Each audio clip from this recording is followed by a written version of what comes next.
जहां एक तरफ पूरे देश में कोरोना तेजी के साथ एक बार फिर अपने पैर पसार रहा है, वहीं उत्तराखंड में भी कोरोना ने रफ्तार पकड़ ली है। एक तरफ होली का त्योहार है, दूसरी तरफ रोजाना बढ़ते मामलों ने सरकार की चिंता बढ़ा दी है। राज्य में बढ़ता बैकलॉग, हजारों से अधिक सैंपल रिपोर्ट आनी अभी बाकी है, जिससे ये कहा जा सकता है कि आने वाले समय में कोरोना का आंकड़ा और ज्यादा बढ़ेगा। देहरादून जिले की बात की जाए तो अभी तक कोरोना के सबसे ज्यादा मामले यहीं से सामने आए। मौजूदा आंकड़ों पर गौर करें तो अकेले राजधानी देहरादून में अभी तक 30,000 से अधिक कोरोना केस सामने आए। ऐसे में होली का त्योहार नजदीक है। होली के त्योहारों पर होने वाले आयोजन भी कोरोना के मामलों की रफ्तार बढ़ा सकते हैं।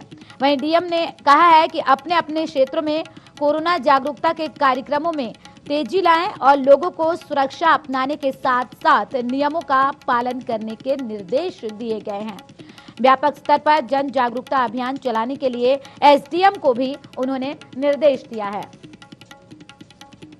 इसके अलावा सारे एसडीएम्स को निर्देशित किया गया है कि जो कोविड रिलेटेड बिहेवियर है कि मास्क लगाना, सोशल डिस्टेंसिंग को फॉलो करना, इन सारी चीज़ों में हाथ को समय समय पर धोना, उसके लिए बृहद स्तर पर जन जागरूकता अभियान चलाया जाए, जिससे कि लोगों को पुनः जो एक बीच में एक रिलैक्सेशन आ गया क्योंकि केसेस बीच में कम हो गए थे तो लोग थोड़े से उसमें लापरवाह हो गए हैं, तो उसके लिए जो है फिर थोड़ा सा स्ट्रिक्ट फॉलोअप किया जाए और बड़े लेवल पे जन जागरूकता अभियान चलाया जाए, ऐसा कहा गया है।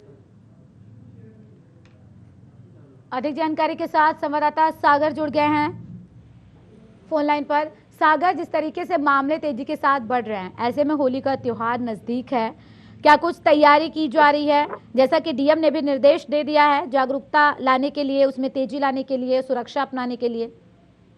पूजा, देखिए जिस तरीके से मामलों पर लगाम लगी थी, लेकिन एकदम से फिर से मामलों में जो है वो बढ़ोतरी साफ तौर पर देखी जा रही है। कल की अगर बात करें तो कल 200 मामले उत्तराखंड में सामने आए हैं। देहरादून का ग्राफ लगातार बढ़ रहा है। ऐसे में देहरादून प्रशासन जो है वो लगातार मुस्तैदी बरत रहा है।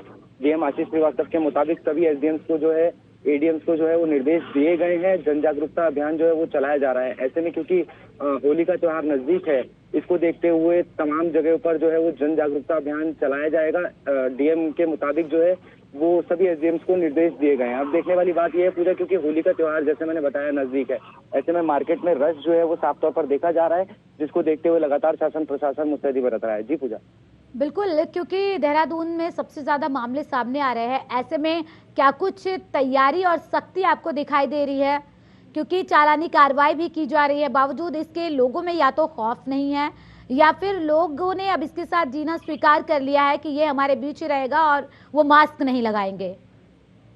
जी बिल्कुल पूजा, मुझे ऐसा लगता है कि जिस तरीके से शासन प्रशासन तो एक तरफ अलर्ट बरत रहा है, लेकिन अगर बात की जाए लोगों की, तो लोग जो हैं वो उन्होंने अब इस कोरोना के साथ जीना सीख लिया है, ऐसा लग रहा है। क्योंकि मार्केट में अमूमन देखा जा रहा है कि लोग जो है वो मास्क का उपयोग नहीं कर रहे हैं, तमाम तरीके से सैनिटाइजर्स नहीं लगा रहे हैं और 2 गज की दूरी जो नियमों का पालन है वो नियमों का पालन नहीं किया जा रहा है। जैसे मैंने बताया कि इसको लेकर प्रशासन जो है वो मुस्तैदी बरत रहा है, क्योंकि एक तरफ उत्तराखंड की अगर हम बात की जाए तो कुंभ भी चल रहा है और ऐसे में होली का त्योहार भी नजदीक है। खासतौर पर देहरादून में सबसे ज्यादा मामले अभी तक सामने आए हैं और अगर हम कुल मामलों की बात करें तो 1000 से ऊपर एक्टिव केस हैं।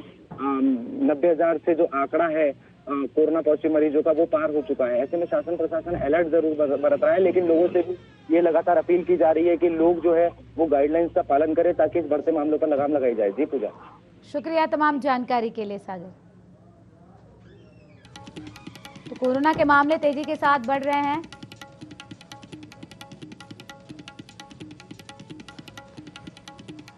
और ऐसे में लगातार मामलों में इजाफा हो रहा है और प्रशासन की तरफ से सख्ती बरतने की अपील की गई है।